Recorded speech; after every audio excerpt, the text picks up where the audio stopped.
Hello जी guys, अस्सलाम वालेकुम। Welcome back to my YouTube channel. तो जी आज मैं बनाने जा रही थी आलू गोश्त, और ये मैं बना रही थी अपनी अम्मी के स्टाइल से।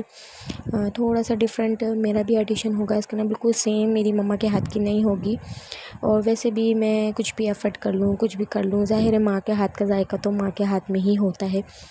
तो मैं आज बनाने जा रही थी दही वाला आलू गोश्त। उसके अंदर मैं टमाटर बिल्कुल भी नहीं डालूँगी, और टमाटर वैसे भी बहुत ज़्यादा महंगे हो गए हैं, तो इसलिए हम टमाटर को अवॉइड करेंगे। अवॉइड करते हुए चलते चलते आज हम बनाएंगे दही के अंदर। तो मैंने प्याज फ्राई करके निकाल ली थी, और अब मैं उसी पैन के अंदर थोड़ा सा ऑयल और डाल के और उसके अंदर डालूँगी गोश्त, और उसको अच्छी तरीके से भून लूँगी, ताकि जो उसका जो फ्लेवर है, जो स्मेल है, वो निकल जाए। और ये प्याज को मैं कर लूँगी ग्राइंड।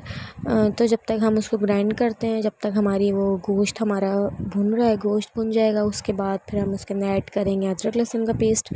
अदरक लहसुन का पेस्ट डालने के बाद भी हम इसको थोड़ा सा भूनेंगे, क्योंकि जो गोश्त की महक होती है ना, वो बस ये भुनाई ही होती है। भूनते टाइम में अगर भूनते वक्त अगर हमने इसकी जो स्मेल है वो निकाल ली, तो बस फिर गोश्त में अच्छा सा टेस्ट आएगा। नहीं तो गोश्त की हीक आती ना, तो वो मुझे पर्सनली बिल्कुल भी नहीं पसंद। और जो किचन के जो नॉर्मल मसाले हैं, पिसी मिर्च, पिसा हुआ धनिया, हल्दी, नमक, ये सब हम इसके अंदर ऐड कर देंगे।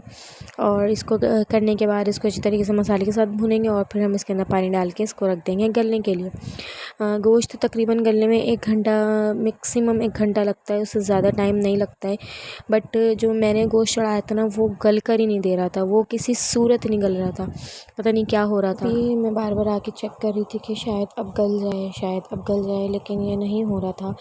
फिर मुझे अनफॉर्चुनेटली फिर इसके अंदर मुझे डालना पड़ा गोश्त गलने का जो पाउडर होता है, कश्मीरी पाउडर, मैंने फिर वो इसके अंदर ऐड करा। उसके बाद भी थोड़ा सा टाइम लगा गोश्त गलने में, बट वैसा नहीं गला था जैसा गलना चाहिए, बिल्कुल हलवा नहीं हुआ था। और फिर गैस जाने का भी टाइम होता है, तो इसलिए मैंने फिर उसको वैसे ही छोड़ दिया था। और फिर मैंने आलू कट कर लिए थे। आलू कट करने के बाद फिर मैंने सोचा कि चलो अब जैसा भी हुआ है देखा जाएगा। फिर उसके अंदर मैंने दही ऐड कर दिया था, और जो मैंने प्याज पीस के रखी थी मैंने वो भी इसके अंदर डाल दी थी।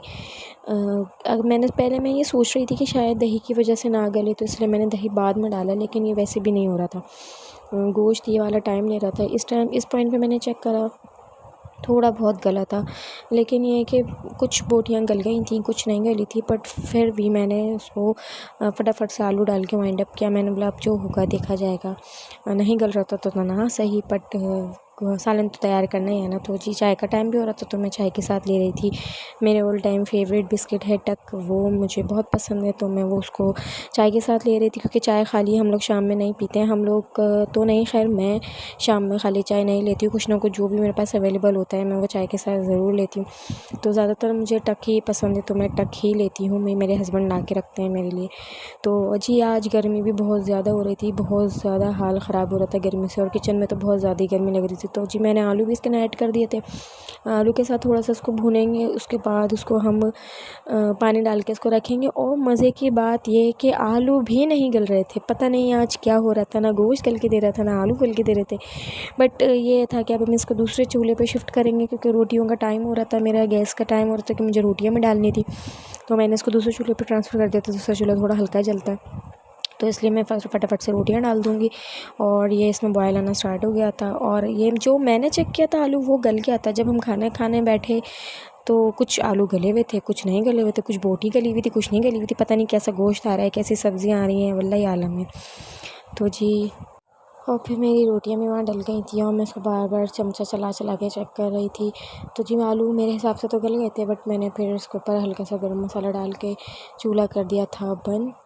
और सबसे ज़्यादा मज़े की बात तो ये, सालन हमने तैयार कर दिया, इतनी मेहनत कर दी, सब कुछ कर लिया, लेकिन हमने एंड में मंगवाई बिरयानी, और बिरयानी से करा अपने दिन को ख़त्म।